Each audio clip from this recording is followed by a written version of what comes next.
कहाँ तक हुआ था?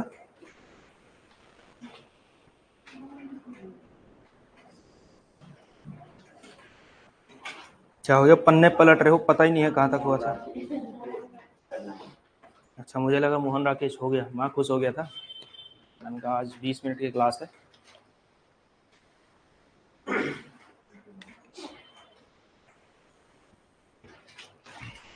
चलो फिर मोहन राकेश डालो। इससे पहले नवनाट्य लेखन, वो नहीं, मोहन राकेश से भी पहले क्या हम एब्सर्ड परंपरा कर चुके हैं? अच्छा, हो गया, चलो फिर तो बहुत बढ़िया।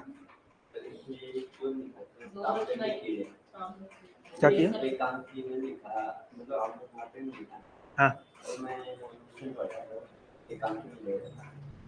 नहीं तो नाटक हो एकांकी हो, देखो अगर सवाल पूछा जाए कि पहला, देखो ना एकांकी भी कहीं ना कहीं एक ब्रैकेट में नाटक ही है एक प्रकार का, ठीक है, तो आप इसको यहां भी रख सकते हैं वहां भी रख सकते हैं, कोई उसमें वो नहीं है, ठीक है। लेकिन ज्यादातर यही पूछा जाएगा, वो ये नहीं पूछेगा कि ये नाटक है या एकांकी है, बहुत कम संभावना है इस तरह से सवाल पूछने की, ठीक है, क्योंकि एकांकी भी अपने आप में नाटक होता ही है, ठीक है। तो वहां भी आ जाएगा, एकांकी तो है ही है, ऊसर भी एकांकी ही है, बल्कि लघु नाटक है, बल्कि बहुत छोटा सा ऊसर, जो उनका पहला वाला था।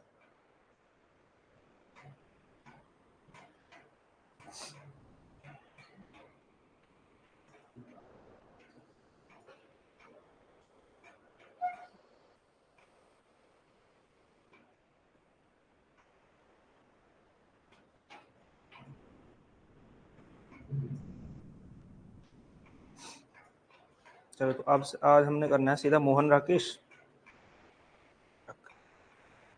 चलो फिर डालो मोहन राकेश।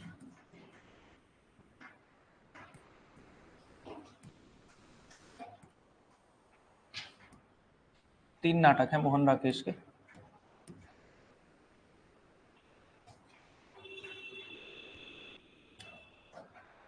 तीन पूर्ण नाटक हैं, एक चौथा आप टूटी हुई लाइन से दिखा सकते हैं।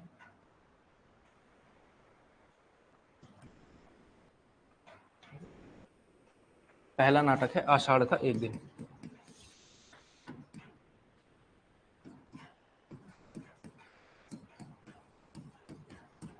दूसरा लहरों के राजहंस।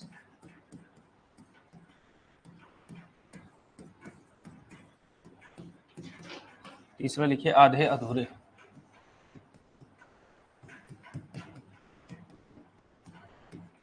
अधूरे। और जो अधूरा नाटक है वो है पैर तले की जमीन।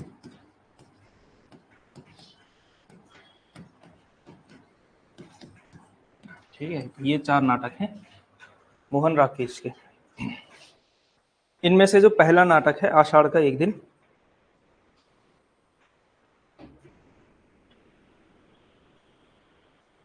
इसका प्रकाशन वर्ष है 1958 ईस्वी। तो इनका थोड़ा बहुत ध्यान रख सकते हैं आप। 1958 ईस्वी, ठीक है, आषाढ़ का एक दिन। तो पहली हेडिंग आपने यही डालनी है, आषाढ़ का एक दिन।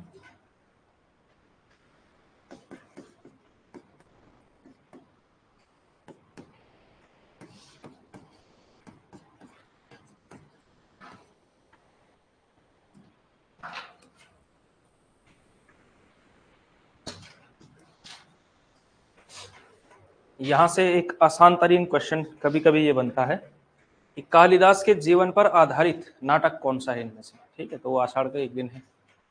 ठीक है, चलो एक सवाल मैं पूछता हूं आपसे, स्कंदगुप्त नाटक में कालिदास का नाम क्या है?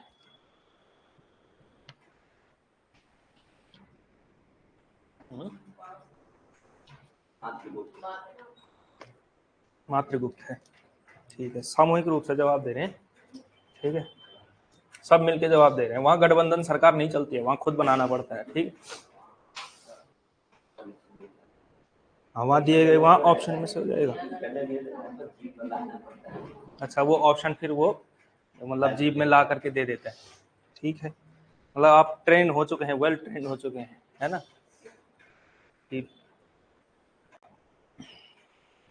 चलो आषाढ़ का एक दिन 3 अंक का नाटक है, ठीक, 3 अंक का नाटक, 3 अंक और कितने दृश्य? एक दृश्य।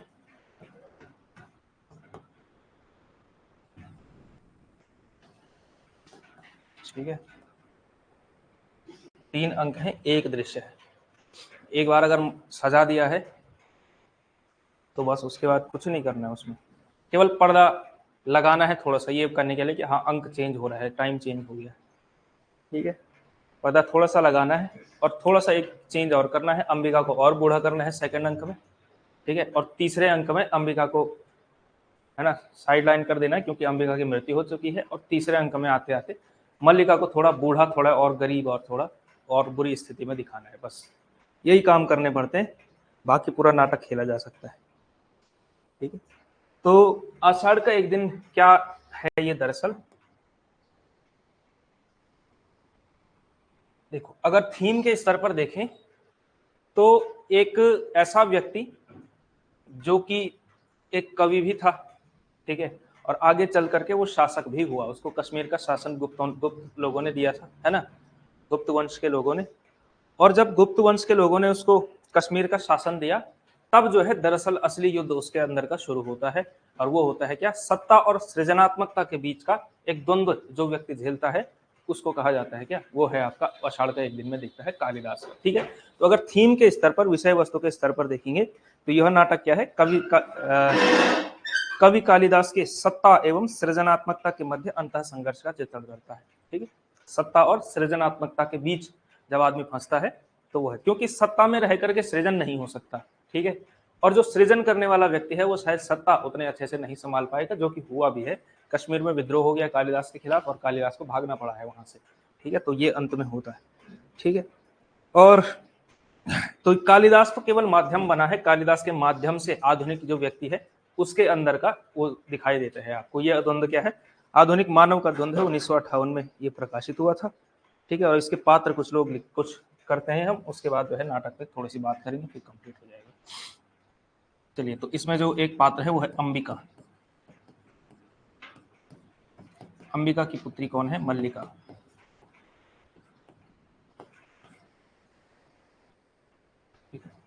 मल्लिका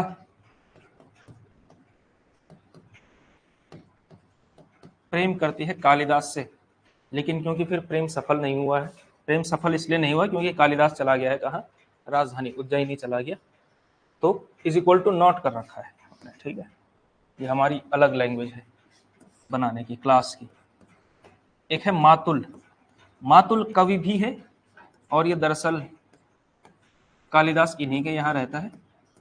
ठीक है, कालिदास के मामा जी हैं शायद, ये जहां तक मुझे लगता है, मातुल उसी को कहा जाता है ना, एक मातुल है, तो ये भी कवि मातुल आप चाहें तो लिख सकते हैं इसमें, यानी कालिदास इनके यहाँ रहता है, इन्हीं के उत्सव चलाता है, तो ये भी एक कवि है लेकिन उतना कमाल का कवि नहीं है। विलोम, विलोम भी कवि है, और कवि है, कवि होने के साथ साथ ये क्या है, ये भी मल्लिका से प्रेम करता है।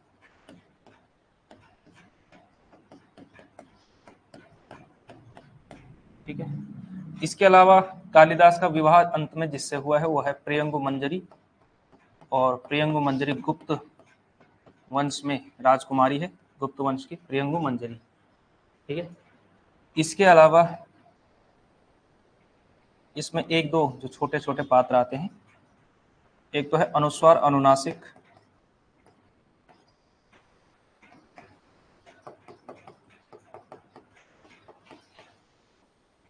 अनुस्वार अनुनासिक, और इसके अलावा इसमें एक दंतुल कैरेक्टर आता है, दंतुल, दंतुल आता है, दंतुल जो कि राजपुरुष है।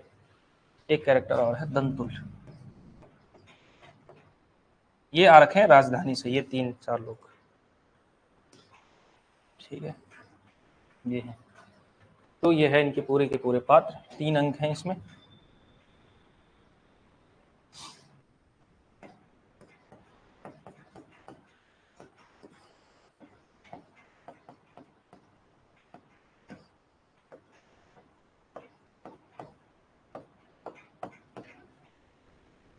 ठीक है, तो ये सब इतने लोग पात्र हैं। अब थोड़ा कहानी सुनते हैं इसमें कि क्या है ये।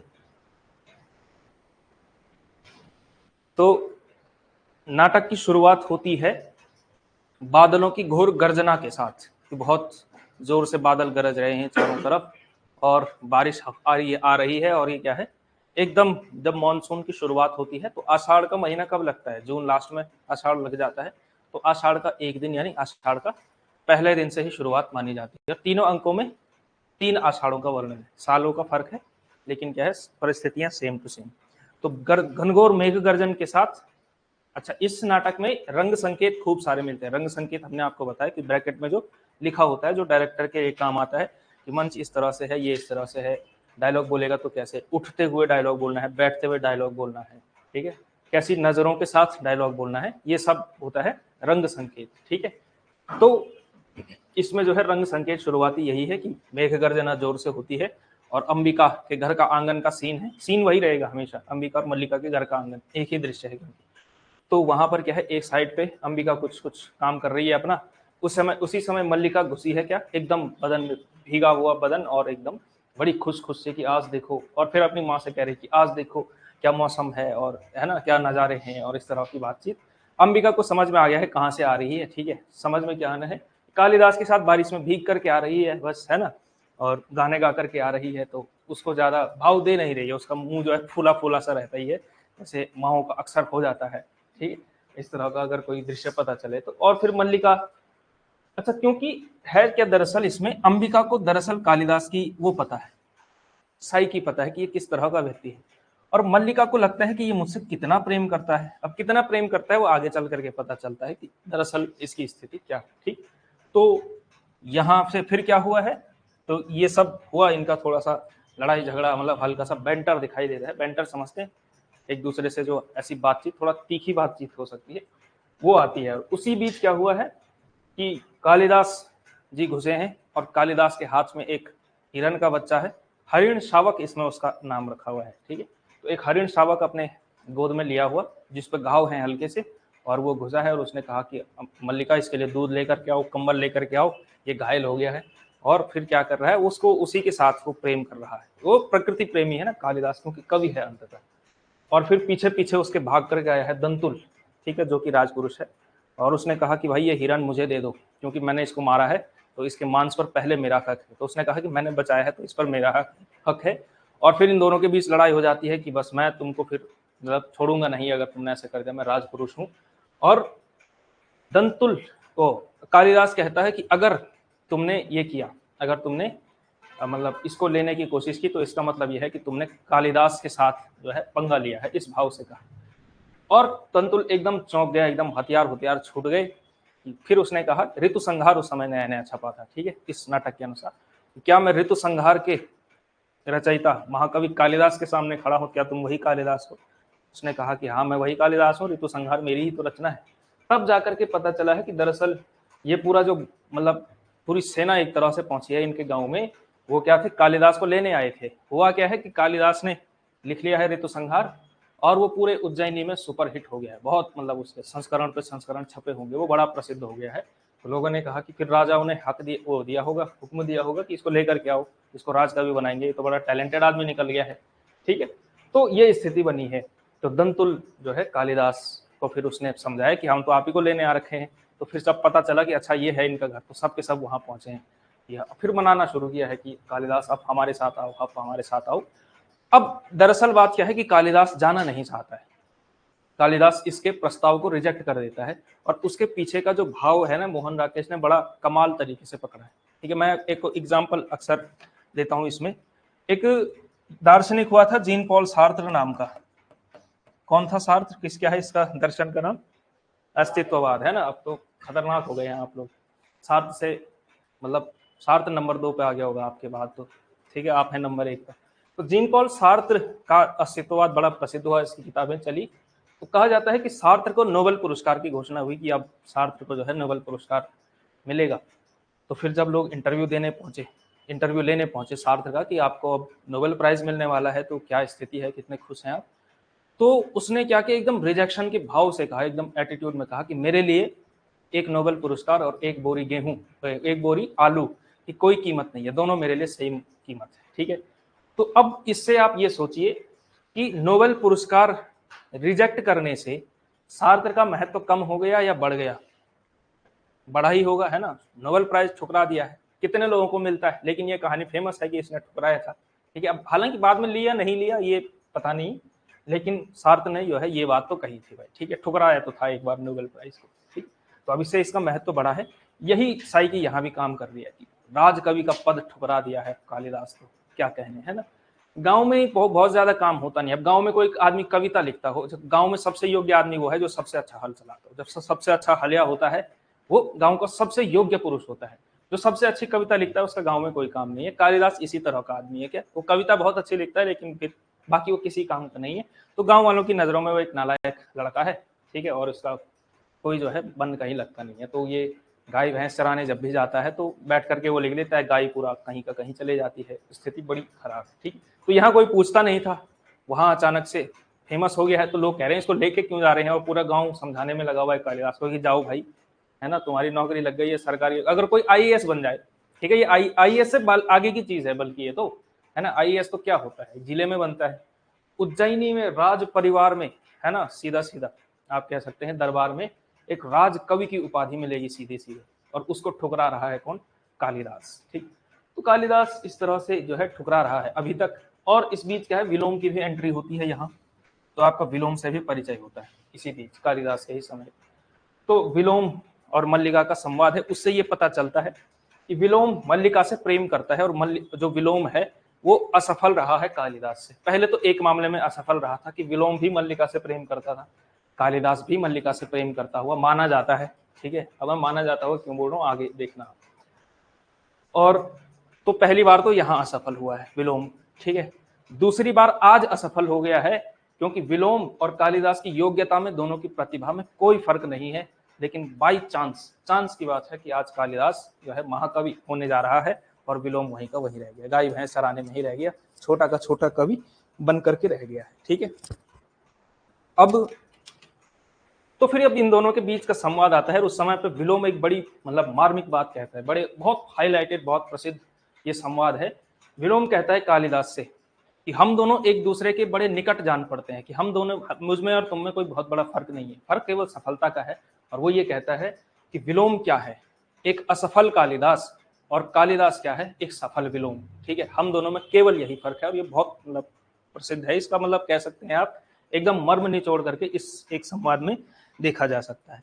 और फिर क्या हुआ है, अंत में मल्लिका ने कालिदास को बड़ी कोशिशें करके मनाने की कोशिश की है कि तुम मेरी वजह से नहीं जाना चाहते। उसको ऐसा लग रहा है कि ये क्या है, कि उसको लगेगा, अगर ये सोच रही है कि मेरी वजह से ये नहीं जा रहा है, कि भाई कालिदास मुझसे प्रेम करता है इतना, तो मैं इसको थोड़ा मोटिवेट करती हूँ कि नहीं नहीं मैं तुम्हारे बिना रह लूंगी, तुम जाओ, मैं तुम्हारे लिए खुश हो जाऊंगी, ऐसे ऐसे। और ये इस तरह की बातें कर रहा है, लेकिन कालिदास इसको कोई बहुत ज्यादा भाव दे नहीं रहा। ठीक है, मतलब कालिदास इस सेंस में कह रहा है कि हाँ तुम भी इंपॉर्टेंट हो, लेकिन ये प्रकृति और ये गांव, ये खेत खलिहान, ये कितने खूबसूरत हैं, कितने अच्छे हैं, ये सब उज्जैनी में कहाँ मिलेगा, इस भाव से कह रहा है। और मल्लिका को लग रहा है कि अच्छा नहीं, थोड़ा बहुत उसको धक्का भी लग रहा है, बुरा भी लग रहा है कि ये मुझे फर्स्ट प्रायोरिटी नहीं रख रहा है, नंबर 1 पे नहीं रख रहा है, नंबर 2 3 पे रख रहा है। इसके लिए जो है ये प्रकृति वाली चीजें ज्यादा इंपॉर्टेंट है। लेकिन तब भी वो कह रही है कि चलो ठीक है। ठीक है, और अंततः क्या हुआ है, पहले अंक में कालिदास अंततः चला ही गया है, जाना ही पड़ा है, क्योंकि जाना ही था, मतलब जाना ही चाहता था, ऐसी बात नहीं है कि नहीं जाना चाहता था। ठीक है, तो इसी बीच वो, है ना, रिजेक्ट करते करते गया है। क्यों, अगर पहली बार जैसे किसी को पद मिले और वो एकदम उछल पड़े कि वाह वाह चलो चलो अभी चलो, मतलब, है ना, कपड़े आते रहेंगे वहीं खरीद लेंगे रास्ते में, अभी चलो, ऐसा करेगा तो एक थोड़ा सा भाव जो है खराब आता है। तो रिजेक्ट करते, नहीं नहीं मैं नहीं आ रहा, और 2-3 दिन मनाने में लगे हैं, और बाद में जाकर के फिर कालिदास गया है। तो पहले अंक में क्या हुआ है, कालिदास चला गया है उज्जैन। ठीक है, और मल्लिका रह गई है। अंबिका को पता है, अंबिका ने पहले ही आगाह किया था कि नहीं होने वाला है तुम्हारा विवाह। ठीक है, इसके साथ, इसके चक्कर में मत पड़ो, ये कोई ऐसा आदमी नहीं है कि बहुत ज्यादा, मतलब अंबिका का एक वाक्य आता है, मल्लिका कहती है कि वो मुझसे प्रेम तो करते हैं, अंबिका कहती है कि नहीं, वो तुमसे प्रेम नहीं करता है। ठीक है, वो क्या तुम्हारे माध्यम से खुद को प्रेम करता है। ठीक है, उसको एक वैलिडेशन चाहिए कि क्या है, एक स्त्री है, एक बहुत सुंदर स्त्री है जो मुझसे प्रेम करती है, यानी कि वो तुम्हारे माध्यम से भी खुद को ही प्रेम करता है। ये अंबिका जानती है कालिदास की साइकी को। समझ रहे हैं आप कालिदास किस तरह का व्यक्ति है, पहले अंक में हो गया, आत्ममुग्ध, अपने ही उसमें रहने वाला। ठीक है, सेल्फ सेंटर्ड आप कह सकते हैं। तो पहला अंक इसी के साथ समाप्त होता है कि कालिदास उज्जैनी चले गए हैं आईएएस बनने के लिए, आईएएस से बहुत बड़ी चीज बनने के लिए। ठीक है, दूसरे अंक में केवल कुछ ये लोग आते रहते हैं, मातुल आता है, मतलब अब मातुल जो है वहां रह करके आया है, राज परिवार में, क्योंकि आप जो है महाकवि कालिदास के मामा जी हैं, महाकवि कालिदास को आपने पाला पोसा है, ठीक है, तो आपका भी सम्मान होना चाहिए। तो मातुल की शुरू से इच्छा थी कि कभी तो ऐसा जीवन मिले, जीवन में एक बार महल देखने का मौका मिले। महल देखना जिसके लिए बड़ी बात थी, आज वो अपने मतलब कालिदास की वजह से उसको रहने का मौका मिल रहा था, सब चीजें मिल रही थी। तो फिर वो वहां रह करके आया था, और फिर वो मल्लिका के पास कहता है कि कितना मतलब खराब जीवन है महलों का, ठीक है, कि मतलब कुछ काम ही नहीं करने देते हैं, कि जब देखो तब उसी में लगे रहते हैं, सेवा भाव में लगे रहते हैं, और चमचे आसपास घूमते रहते हैं। तो उसको बहुत अच्छा लगा नहीं, शुरू में तो मजा आया होगा, लेकिन बाद में अच्छा लगा नहीं। और हुआ क्या कि फर्श इतना, एक बार इतना चिकना फर्श था कि फिसले मातुल साहब और टांग टूट गई है, और फिर वो टूटी हुई टांग लेकर के पहुंचे हैं, ठीक है। तो बहुत अच्छा लगा नहीं उसको कि अरे यार मतलब बेकार है ये भी। वो गाँव आ गया है, फिर अपना उसको गाँव ही पसंद आ रहा है। तो देखिए इसमें एक संकेत और मैंने देखा है, मतलब मैंने पढ़ा था जब 3-4 महीने पहले पढ़ा था आखिरी बार। तो मैंने एक और चीज इसमें देखा कि देखो मातुल क्या है, मातुल के जब सत्ता और सृजनात्मकता के बीच का द्वंद्व हुआ, मातुल भी कवि है ना, तो सत्ता और सृजनात्मकता का द्वंद्व, उसको सत्ता प्राप्ति की आकांक्षा उसको भी थी कि महल में जाए थोड़ा, है ना, रौब रहे थोड़ा, है ना, हवा चले थोड़ा, उस तरह से भाव था। लेकिन मातुल ने क्या किया है, अंततः मातुल ने छोड़ा है उस चीज को, इसके बीच द्वंद्व हुआ तो उसने क्या चुना, सत्ता को नहीं चुना, सृजनात्मकता को चुना, गांव आ गया, हटाओ ये सब। कालिदास को ऐसा करने में बहुत समय लग गया, ठीक है, तो ये अंतर्द्वंद कालिदास का बड़ा लंबा समय तक चलता चला, ठीक है। तो ये संकेत भी आप मातुल के माध्यम से समझ सकते हैं। तो मातुल तो आ गया है घर, और इस बीच मल्लिका अंबिका बहुत बूढ़ी हो चुकी है, मल्लिका की स्थिति जो है विरह में ही इस तरह से हो चुकी है। फिर क्या है, अनुस्वार अनुनासिक आए हैं कहाँ, मल्लिका के घर। और ये क्या है, ये है दरअसल आईएएस अधिकारी, ये थोड़ा व्यवस्था कर रहे हैं कि यहाँ हमारी मतलब रानी बैठेंगी, यहाँ ये बैठेंगे, इस तरह से वो व्यवस्था कर रहे हैं उसके। और मल्लिका सोच रही है कौन लोग आ गए हैं, ये मतलब राज परिवार आकर के क्या सजा रहा है, मेरा घर क्या करना चाह रहे हैं ये लोग। वो देख रहे हैं कि इसका घर रेनोवेट कर दें, कुछ ऐसा कर दें, क्योंकि प्रियंगु मंजरी का विवाह हो गया है कालिदास से। अब उसको लगता है कि कालिदास की प्रेयसी क्या होगी, है ना, तो उसको ये भी भाव है कि महाकवि कालिदास की प्रेयसी, जिसके संभवतः विरह में ये सारे लिखे जा रहे हैं, वो मतलब कैसा होगा। तो वो चाहती है कि मैं उससे मिली। तो प्रियंगु मंजरी आई है दूसरे अंक में मल्लिका से मिलने के लिए, फिर इन दोनों का संवाद है, और अंततः निष्कर्ष ये निकला है कि भाई मुझे नहीं चाहिए तुम्हारी ये राजसी भीख ही एक तरह से है, मुझे नहीं चाहिए, तुम जाओ। और उसी संवाद के साथ ये समाप्त होता है। इस बीच क्या हुआ है, कालिदास के 2-3 मेघदूतम, अभिज्ञान शाकुंतलम, 1-2 कृतियां और जो है छप गई हैं, और ये क्या करती है, उन कृतियों को रखती है अपने पास, सहेज करके रखती है, ठीक है। और उसी में मतलब एक इस तरह से आता है कि जब वो पढ़ती है तो वो धुल गया है, उसके अक्षर धुल गए हैं, क्योंकि आंसुओं से धुल गए हैं मल्लिका के, तो उसके पास जो प्रतियां हैं वो इस स्थिति में पहुंच चुके हैं, ठीक है। तो दूसरा अंक इस पर समाप्त होता है कि कालिदास के इंतजार करते करते कालिदास नहीं आया है, मिसेस कालिदास आ गई हैं, तो ये जो है स्थिति अब हो चुकी है, ठीक है। तीसरे अंक में तो दूसरा अंक इस तरह से समाप्त होता है, ठीक है, कि अब उम्मीद भी समाप्त है। तीसरे अंक में क्या होता है, तीसरे अंक में अंबिका की हो चुकी है मृत्यु, और मल्लिका पहुंच चुकी है अंबिका की ही स्थिति में, ठीक है। अंबिका क्या थी, अंबिका के साथ किसी ने प्रेम किया, संतान हुई मल्लिका, उस प्रेमी ने उसको छोड़ दिया, अब ये दोनों रहे। मल्लिका की स्थिति भी सेम टू सेम हो चुकी है, क्योंकि निर्धनता में और कोई रास्ता नहीं था, तो मल्लिका हो गई है। मल्लिका इसमें इन्होंने साफ साफ बताया नहीं, लेकिन संकेत से फिर दूसरे अंक में क्लैरिफाई ही किया कि मल्लिका को वेश्या होना पड़ा है, और उसमें क्या हो गया है, संभवतः विलोम से जो है इसकी एक पुत्री हो गई है बहुत छोटी, ठीक है। तो तीसरे अंक में ये स्थिति आ चुकी है, ठीक है। तीसरे अंक में ये सब हो रहा है, विलोम का और मल्लिका का संवाद है, उसमें ये पता चलता है, वो ये बताना चाहता है हर बार। अब ये विलोम किस प्रकृति का आदमी है, ये हर बार चाहता है कि अच्छा अभी इसको नया नया घाव लगा है, तो नमक लेकर के पहुंच जाता है इस तरह का, तो इसको बताता है कि तुमने गलत आदमी का चयन किया था। वो ये कहता है कि तुमने भी गलत आदमी का चयन किया, और राजा ने भी गलत आदमी का चयन किया, क्योंकि सही आदमी तो मैं था, ठीक है, तुम्हारे लिए भी और राजकवि होने के लिए भी। और कहता है कि सुना है कि उसे कालिदास को कश्मीर का राजा बना दिया गया है, और अब तुमको अब ये लगता है कि वो अब तुम्हारे पास अब आएगा, अब तो वो नहीं आएगा, बिल्कुल नहीं आएगा। मल्लिका को भी अंदर से उम्मीद है, लेकिन वो फिर भी इसको कहीं ना कहीं धुतकारती है, मतलब रिजेक्ट ही करती है अंत में। और हुआ क्या है कि आखिरी में क्या होता है, आखिरी में पता चला है कि कालिदास जो कि कश्मीर का राजा था, कश्मीर में जनता ने कर दिया है विद्रोह, कालिदास से स्थिति संभली नहीं, और वो कहीं भाग गया है, पता नहीं कहाँ भागा है, ये किसी को नहीं पता है, ठीक है। फिर एक दिन मल्लिका बैठी हुई थी, और उसने देखा कि एक परछाई जो है दरवाजे पर दस्तक दे रही है, कुछ जानी पहचानी सी परछाई है, और वो आकर के देखती है, तो वो देखती है कि कालिदास तुम।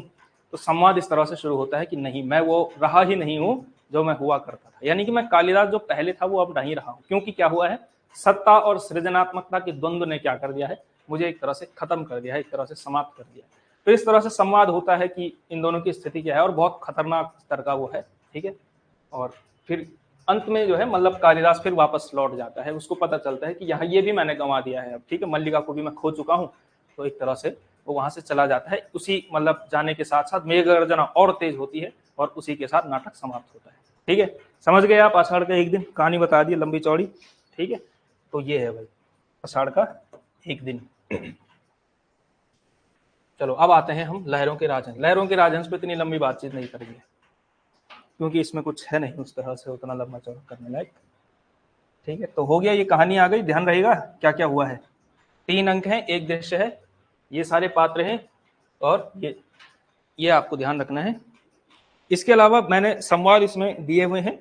एक मल्लिका का संवाद है, वो शुरुआती अंक में मल्लिका जिस फॉर्म में रहती थी कि मैंने भावना में एक भावना का वर्ण किया है, जब वो कहती है ना कि तुझे छोड़ देगा वो, तो वो कहती है कि मेरा जो प्रेम है वो इन सारे सांसारिक बंधनों से आगे का है, और मेरा जो प्रेम है वो बांधने का काम नहीं करता है, मुक्त करने का काम करता है। इस तरह की छायावादी फॉर्म में थी मल्लिका एकदम, क्योंकि शुरू का अंक था ना, तो उस समय का प्रेम इसी तरह का था। तो उस समय का संवाद है कि मैंने भावना में एक भावना का वर्ण किया है, मेरे लिए यह संबंध और सब संबंधों से बड़ा है। मैं वास्तव में अपनी भावना से प्रेम करती हूँ, जो पवित्र है, कोमल है, अनश्वर है। ठीक है, और आज बाद में पता चला है क्या पवित्र है क्या अनश्वर है, वो मतलब स्थिति बहुत खराब हुई। हालांकि मल्लिका का प्रेम जो था वो रहा ही है ना, कोमल रहा, अनश्वर रहा और पवित्र रहा, लेकिन कालिदास की ओर से वो नहीं हो पाया जो होना चाहिए था। ठीक है, तो ये है। अच्छा, ये कालिदास की जीवनी नहीं है, पहली बात ये है। ठीक है, ऐसा कोई भी वर्णन आपको इतिहास में नहीं मिलता है, ना आपको मल्लिका का कैरेक्टर मिलेगा, ना अंबिका का कैरेक्टर मिलेगा, ऐसा कुछ नहीं, ना विलोम मिलेगा, ना प्रियंगु मंजरी से रिलेटेड शायद कोई पात्र मिल जाए, क्योंकि ऐतिहासिक हो सकता है कि चंद्र मतलब जो गुप्त मौर्य है, गुप्त वंश है, उसमें कोई ऐसा पात्र हो कालिदास का विवाह जिससे हुआ। ठीक है, लेकिन दरअसल कालिदास का ही नाम क्यों लिया गया, ये पूरी तरह से काल्पनिक है। ठीक है, ये सारे पात्र काल्पनिक है कालिदास को छोड़ करके, और कालिदास की ये सारी घटनाक्रम है ये भी काल्पनिक ही है। क्यों है काल्पनिक, कि दूसरे अंक में, हालांकि जब दूसरा संस्करण निकला इसका आषाढ़ का एक दिन का, तब उन्होंने क्लैरिफाई किया कि लोगों ने पूछा कि आपने कालिदास का ही नाम क्यों लिया। ठीक है, कि क्या कालिदास से रिलेटेड आपको कोई अभिलेख मिला है ऐसा, या कुछ जानकारी मिली है, आप ही को पता है, आपके दादाजी ने सुनाई थी ये वाली कहानी मोहन राकेश को, कि जो आपने ये कहानी लिखी है। तो उन्होंने क्लैरिफाई किया, उन्होंने सिर्फ ये कहा कि देखो, मुझे एक ऐसा नायक चाहिए था। अब ये नायक मान सकते हैं है ना, यही है नायक, और कौन है।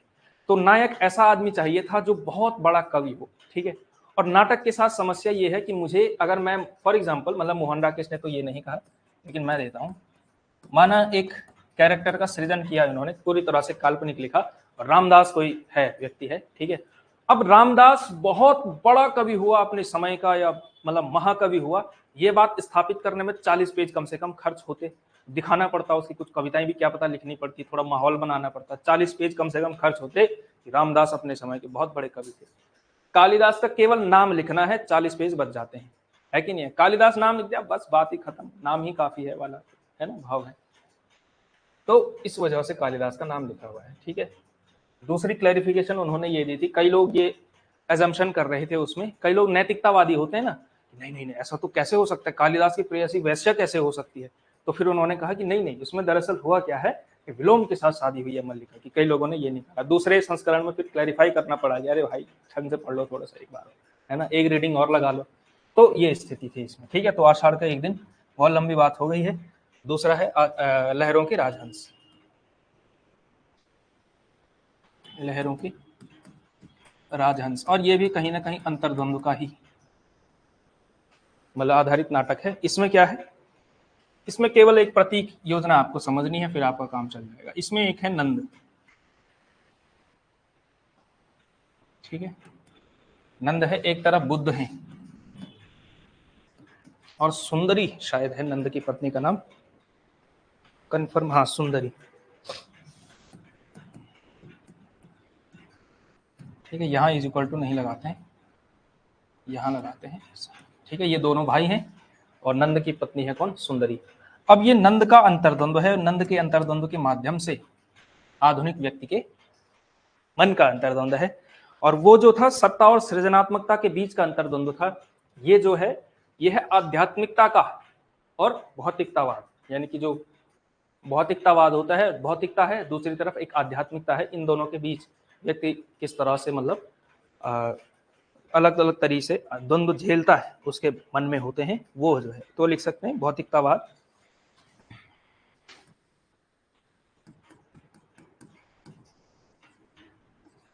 भौतिकता व आध्यात्मिकता,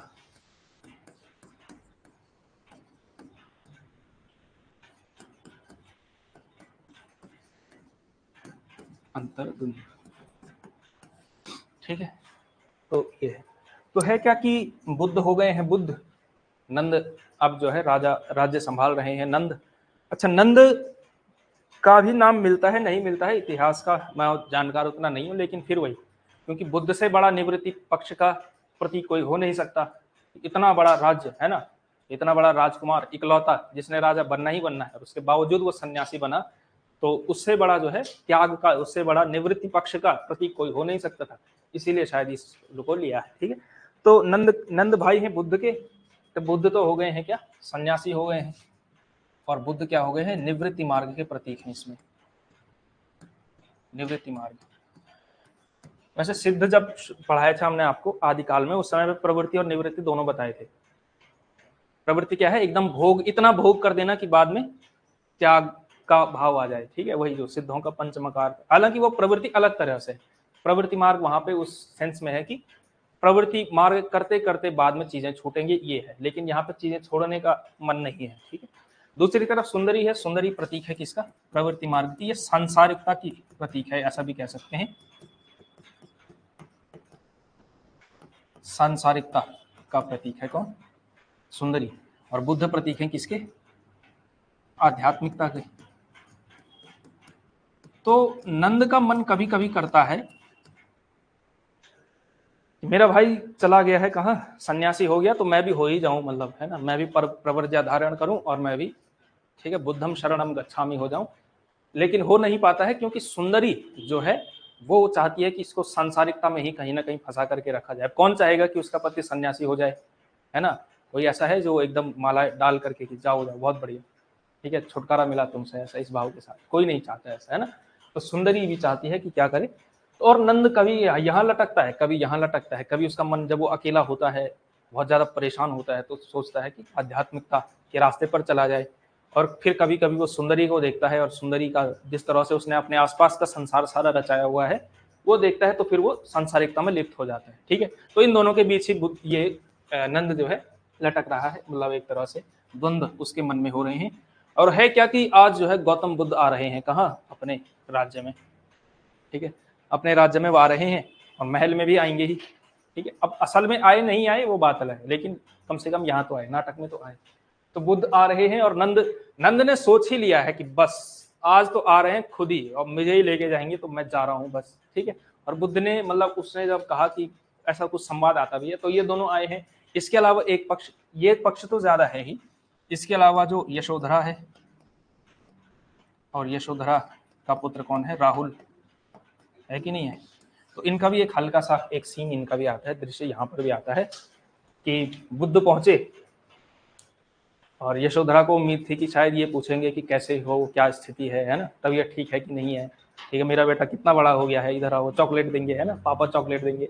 लेकिन ऐसा कुछ नहीं हुआ, ठीक है, उम्मीद से विपरीत एकदम। बुद्ध जैसे यशोधरा के पास पहुंचे, तो यशोधरा से पूछा, यशोधरा के पास जाते ही बोला भिक्षाम देहि, और फिर यशोधरा ने राहुल का हाथ पकड़ाया, ऐसा करके उसमें आता है, ठीक है। ऐसा नहीं कि लेके जाओ यही है तुम्हारी भिक्षा, लेकिन यह है कि ये देखो यही है भाई जो भी है मेरे पास, ठीक है। तो एक दृश्य उनका भी आता है, लेकिन यहाँ ज्यादा आपको यहाँ दिखाई देता है बुद्ध और नंद के बीच। तो नंद जो है अंततः नहीं जा पाता है, क्योंकि सुंदरी उसको रोक लेती है, तो इसी अंतर्द्वंद के बीच नाटक समाप्त होता है, ठीक है।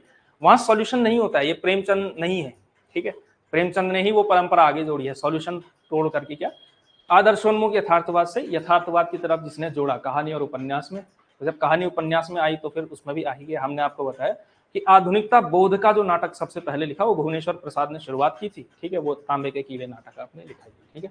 तो ये है, तो ये लहरों के राजहंस में इतना ही है, 3 कैरेक्टर आपको याद रहे, यशोधरा याद रहे, राहुल याद रहे, बस इतना ही हो जाएगा। तीसरा लिखिए आप आधे अधूरे, और ये है इनका सबसे मतलब कह सकते हैं, इसको माना जाता है, इसके लिए एक शब्द चलता है, कई बार ये सवाल भी पूछा जाता है कि मोहन राकेश के किस नाटक को मील का पत्थर कहा जाता है, ठीक है। और ये आगे के नाटककारों के लिए, आगे के नाटकों के लिए एक मतलब उदाहरण बना कि भाई नाटक ऐसा लिख सकते हो तो ऐसा लिख के दिखाओ। तो आधे अधूरे को आप कह सकते हैं मोहन राकेश का सर्वश्रेष्ठ नाटक, यानी कि उनकी सृजनात्मकता का सबसे बड़ा आप कह सकते हैं ये उनकी रचना है।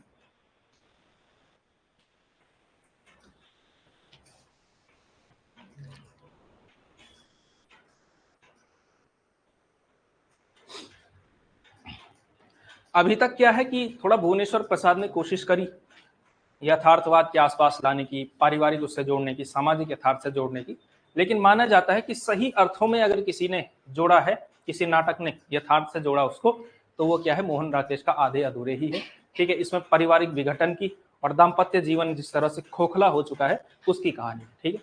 अब ये भी आपको वहीं, आप थोड़ा नई कहानी आपको याद करनी है कि क्या उस समय पे स्थिति थी, उस समय पे जो टूटना कहानी में वो क्यों टूट रहे थे, क्योंकि लीना ज्यादा एक तरह से पावरफुल थी, वो थोड़ा कम हो चुका था किशोर, फिर उन दोनों के बीच ईगो क्लैश होता है, मेल ईगो हर्ट हो गया और फिर वहां से छूट गया। मोहन टूटना कहानी किसकी है, राजेंद्र यादव की है। इसी तरह से एक और जिंदगी जो कहानी है मोहन राकेश की ही कहानी है, उसमें क्या होता है कि बीना और प्रकाश, हाँ बीना और प्रकाश के बीच है ना, बीना ज्यादा कमाती थी, प्रकाश कम कमाता था, इस बीच लड़ाई हुई तो तलाक हो गया, फिर वो स्थिति है, ठीक। तो आधे अधूरे नाटक में भी आप थोड़ा सा ये समझ सकते हैं कि एक जो केंद्रीय पात्र है वो सावित्री है, ठीक है। और इसमें एक कमाल का प्रयोग इन्होंने किया है मोहन राकेश ने, वो ये है कि इसमें एक कैरेक्टर है वो 4-4 कैरेक्टर खेल, यानी कि एक अभिनेता होगा वो 4 करेगा, 4 मतलब कैरेक्टर प्ले करेगा, उसका नाम ऐसा लिखा हुआ होता है।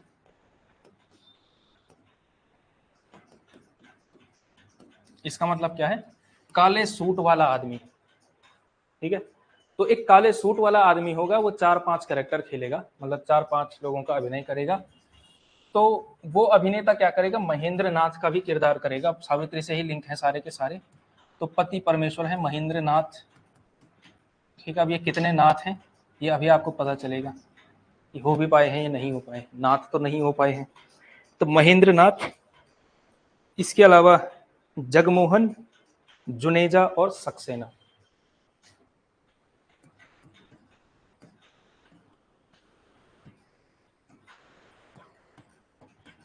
जुनेजा और सक्सेना।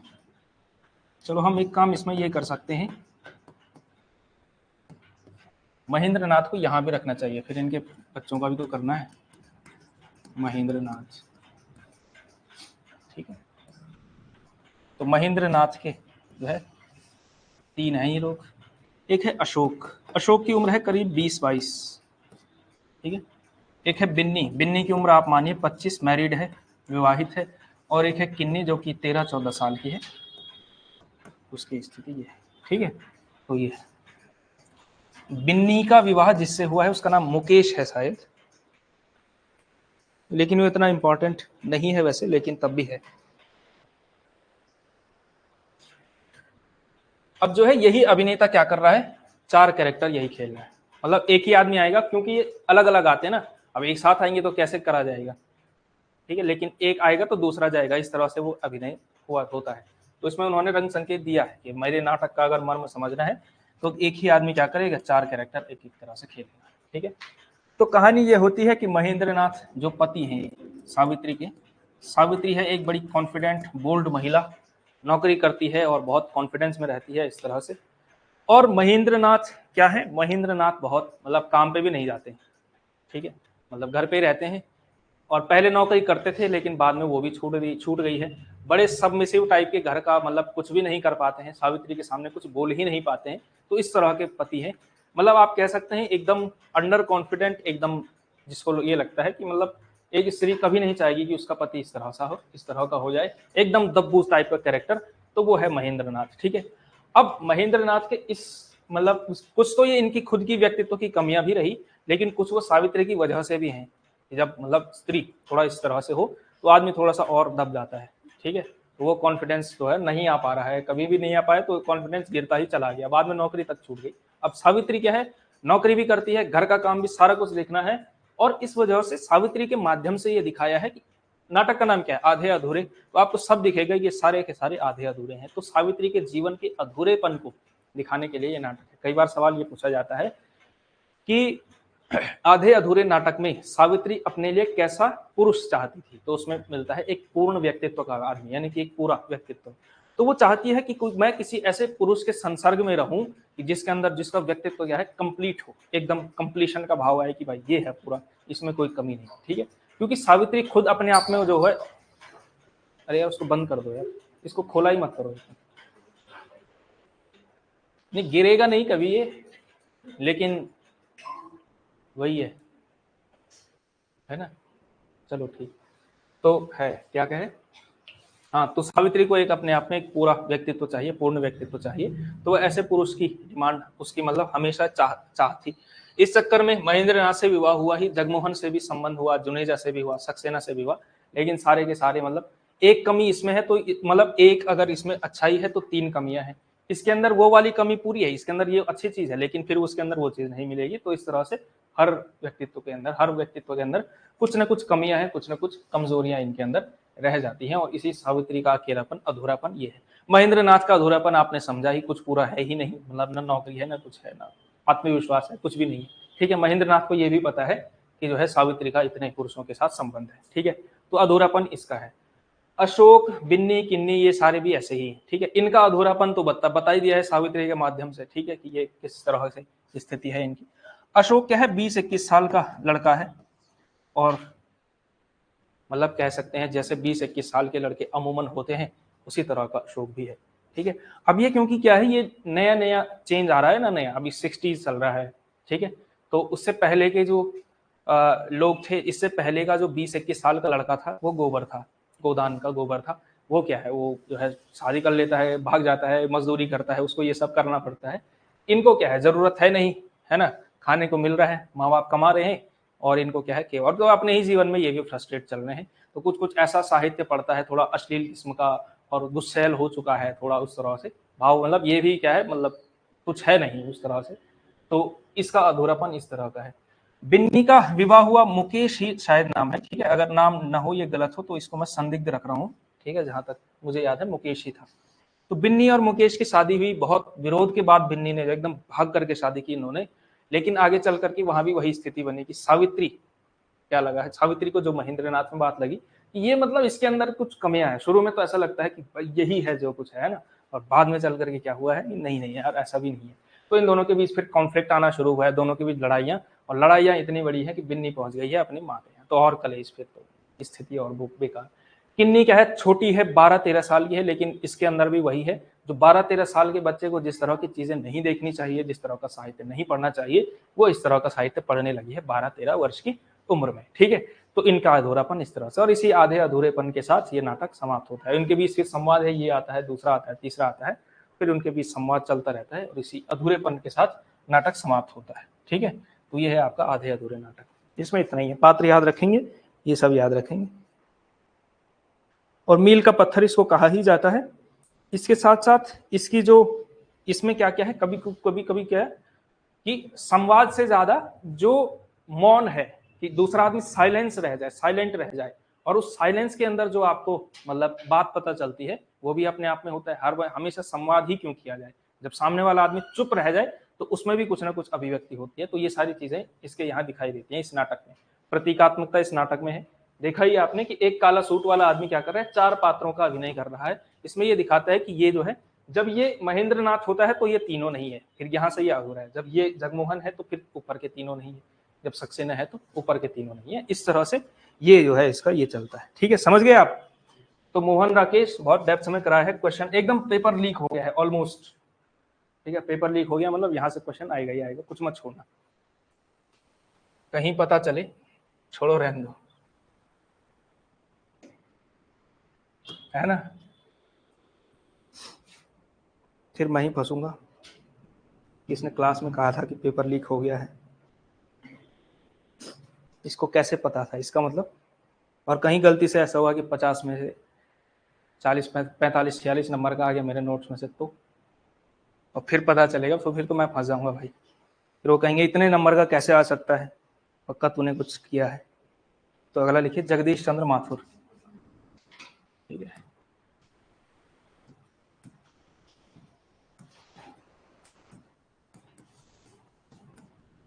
जगदीश चंद्र माथुर लिखिए, जगदीश चंद्र माथुर।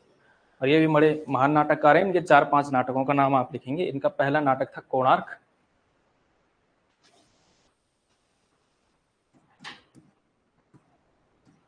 कोणार्क, शारदिया, पहला राजा,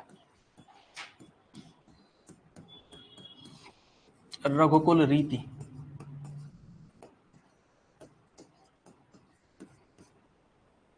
और दशरथ नंदन। रघुकुल रीति और दशरथ नंदन ये हैं आपके। किस बात की सजा झेल रहे हो आप लोग इतनी देर से है? चलो, तो ये नाटक है। ठीक है, कुछ नाटकों का आज तो 1-2 नाटक तो कर ही लेंगे। देखो, सारे नाटक ज्यादातर मतलब आप कह सकते हैं ऐतिहासिक पृष्ठभूमि के नाटक हैं, लेकिन ये ऐतिहासिक पृष्ठभूमि उस तरह से नहीं है जो प्रसाद के यहाँ आपको मिलती है। ठीक है, वो ऐसा नहीं है कि चंद्रगुप्त पे लिख दिया, चाणक्य पे लिख दिया, वो सब नहीं। देखो, कोणार्क जो नाटक है,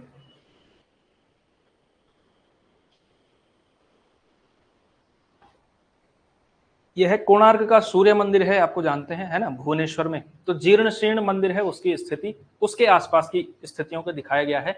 और इस नाटक की जो थीम है, ये नाटक की थीम आप कह सकते हैं थोड़ा बहुत आषाढ़ के एक दिन से मिलती जुलती है, लेकिन इसमें तब भी ज्यादातर यह है कि नाटक का या एक मतलब नाटककार का, कलाकार का जो संघर्ष है, उसका, उसकी जो पीड़ा है और उसके साथ जो राजनीति करती है, उसका चित्रण आपको इसमें दिखाई देता है। ठीक है, तो सत्ता, पीड़ा और प्रतिशोध को लेकर के जब जब कोई कलाकार चलता है, तो वो नाटक जो है इस तरह से ये होता है। ठीक है, कोणार्क मतलब इससे मिलता जुलता नाटक, एक नाटक है भीष्म साहनी का हानुश।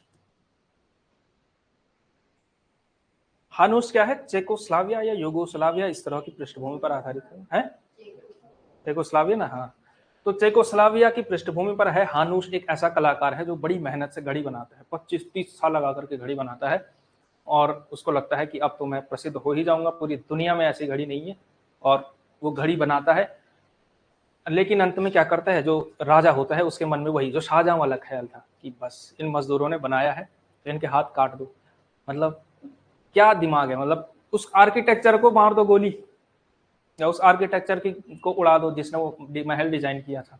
मजदूरों का हाथ काटने की क्या जरूरत थी, है कि नहीं है। तो इसने भी क्या किया है, अंततः उसके मतलब हाथ काटे हैं और उसकी गड़ी जो है वो किया है। हानुश को वो फिर वही है, सत्ता और उसकी कलाकार की जो प्रतिशोध है, जो पीड़ा है और राजनीति उसके साथ करती है। हानुश उस तरह का नाटक है। कोणार्क भी कुछ कुछ इसी तरह से मिलता है, लेकिन इसमें हाथ वूथ नहीं काटा गया है, बस इतना ही फर्क है। ठीक है, तो ये आपको नोट्स इसका प्राप्त हो जाएगा कि कोणार्क का जो है इसमें क्या है कि उत्कल प्रदेश के महाप्रतापी राजा नरसिंह देव का शासनकाल में, उत्कल, उत्कल मेरे हिसाब से आज का उड़ीसा ही होगा, और कौन हो सकता है ना। उत्कल प्रदेश का जो राजा था नरसिंह देव, उसके काल में जो निर्मित हुआ था क्या, कोणार्क का सूर्य मंदिर, उसके जीर्ण शीर्ण मंदिर, मतलब वो जीर्ण अवस्था में पहुंचा हुआ है, उस पर आधारित है ये नाटक। ठीक है, अच्छा, साहित्य दर्पण एक काव्य शास्त्रीय रचना है किसकी, विश्वनाथ की। विश्वनाथ काव्य शास्त्री हुए ना, एक है, किसी को पता। तो इन्हीं के काल में थे वो, इन्हीं के दरबार में थे बल्कि। ठीक है, साहित्य दर्पणकार विश्वनाथ, और एक मंत्री का नाम आपने शायद सुना होगा, चालुक्य। तो ये दो लोग भी इसी समय मौजूद थे, चालुक्य और विश्वनाथ। विश्वनाथ कौन, साहित्य दर्पण के रचयिता। ठीक है, तो ये इस तरह का नाटक है कोणार्क। याद रहना है, ज्यादा इंपॉर्टेंट है कि इनका नाम तो सबसे पहली प्रायोरिटी है कि आपको नाम कम से कम पता हो। जो सबसे महत्वपूर्ण नाटक है मेरे विचार से वो पहला राजा नाटक होने वाला है। ठीक है, तो वो इंपॉर्टेंट नाटक है कोणार्क। अगला लिखिए शारदिया।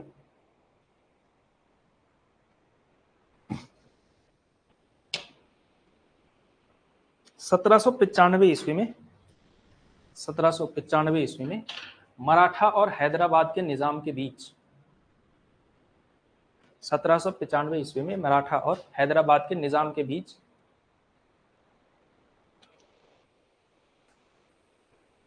होने वाले युद्ध, हैदराबाद के निजाम के बीच होने वाले युद्ध और उनके परिणामों को पृष्ठभूमि के रूप में लिया गया है। उनके परिणामों को पृष्ठभूमि के रूप में लिया गया है। उनके परिणामों को पृष्ठभूमि के रूप में लिया गया है।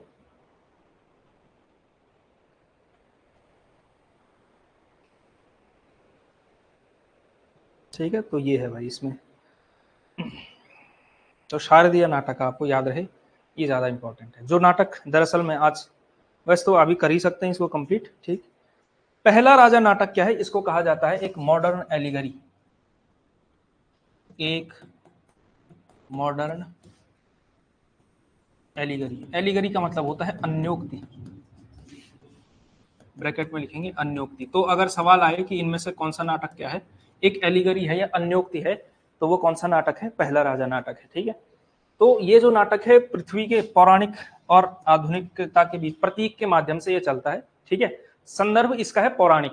ठीक है, और ये जो चलती है मतलब इसकी जो रेफरेंस है, इसकी जो प्रासंगिकता है वो है आधुनिक समय पे, खास करके आजादी के सीधे सीधे बाद की स्थिति।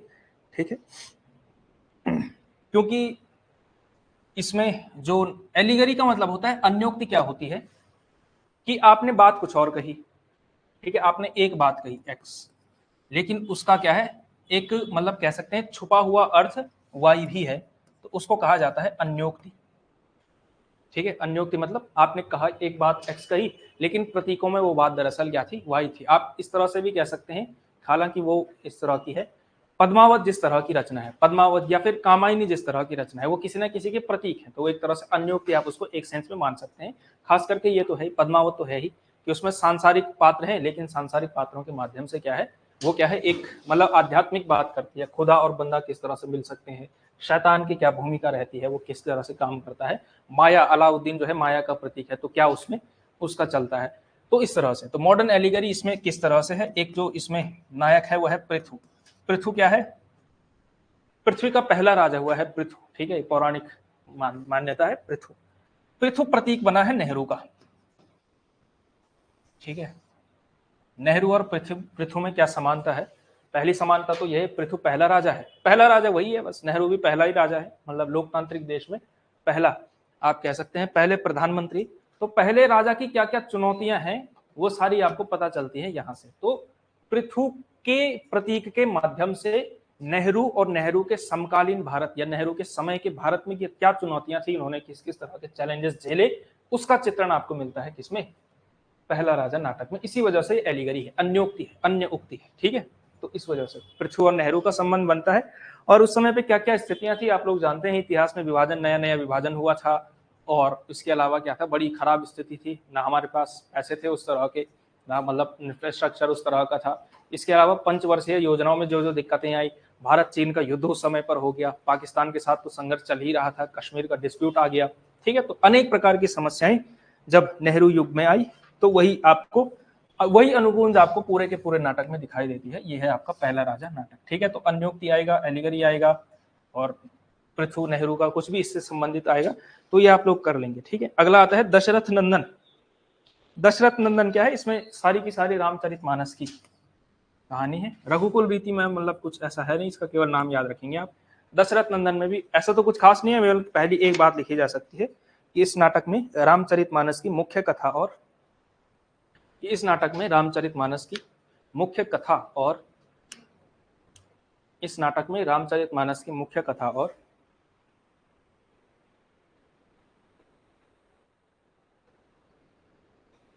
उसके चुने हुए शब्द पद और उसके चुने हुए शब्द पद,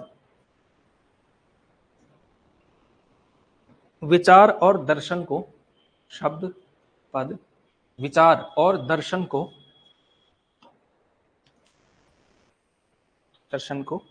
यथासंभव यथासंभव उसके मूल रूप में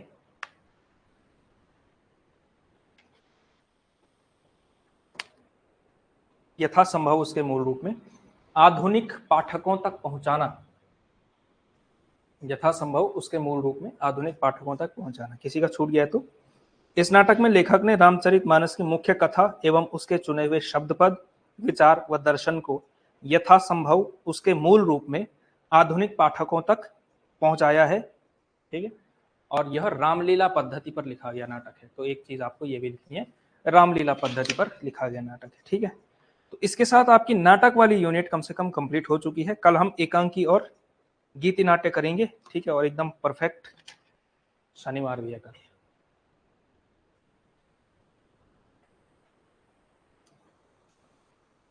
हो गया ये, चलो फिर।